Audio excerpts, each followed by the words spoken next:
ជាសួរពុកម៉ែបងប្អូនថ្ងៃនេះខ្ញុំមកធ្វើស្វាយញោមត្រីឆ្អើឥឡូវយើងមកមើលគ្រឿងផ្សំទាំងអស់គ្នាមានដូចជាស្វាយប៉េងប៉ោះការ៉ុតហើយនិងខ្ទឹមក្រហមឥឡូវយើងមកលាយគ្រឿងផ្សំទាំងអស់គ្នាបងប្អូនជាដំបូងយើងត្រូវចាក់ទឹក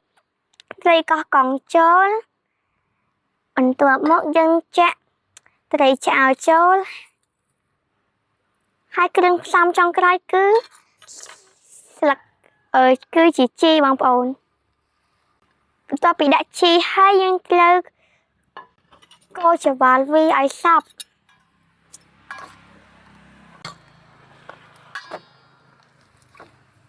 មើលទៅពិតជាទំនងណាស់បងប្អូនឥឡូវញ៉ាំត្រីឆ្អើររបស់យើងរួចហើយបងប្អូនឥឡូវយើងមកភ្លក់អស់គ្នា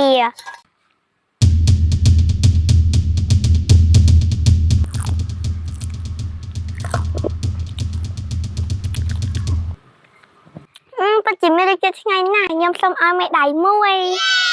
ខ្ញុំសូមឲ្យមេដៃមួយតាលុ